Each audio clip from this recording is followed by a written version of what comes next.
अस्सलाम वालेकुम नाज़रीन, मैं हूं सलवा स्नैन और आप देख रहे हैं सूर्या न्यूज़ HD। आइए नजर डालते हैं आज की अहम खबरों पर। ठुल रिपोर्ट मीर फैज संधि प्रेस क्लब ठुल में जमात उलमा इस्लाम के टिकट NA 191 कश्मीर की नशस्त से इलेक्शन में हिस्सा लेने वाले मीर शाह ज़ैन खान बाजारानी प्रेस क्लब ठुल पहुंचकर सहाफ़ियों से मुलाकात की। इस मौका पर मीर दरीन खान बाजारानी, चीफ मुकदम मीर राजा आफ्ताब खान कंदरानी, मीर अकरम बंगवार और दीगर मुअज़्ज़िज़ीन हमरा थे। प्रेस क्लब ठुल के सदर हाजी सरमद कंडरानी, चेयरमैन अकबर मरी, नायब सदर फैज़ मोहम्मद सोमरू, जनरल सेक्रेटरी जुल्फ़िकार अली नोनारी, खजांची Mukhtar Ahmed Dol, deputy general secretary Tufail Ahmed Khoso दिगर से मुलाकात की और उन्होंने ईद की मुबारकबाद दी।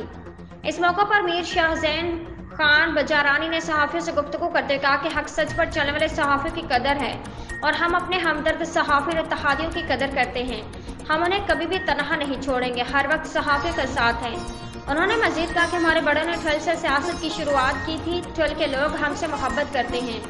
उन्होंने कहा कि ठुल की आवाम से राब्ता में रहता हूँ, इंशाअल्लाह बड़ों के नक्शे कदम पर चलेंगे।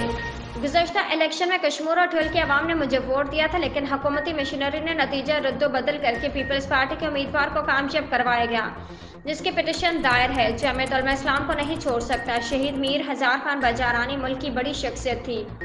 आज के लिए इतना ही। मज़ीद खबरों और अपडेट्स के लिए देखते रहिए सूर्या न्यूज़ HD।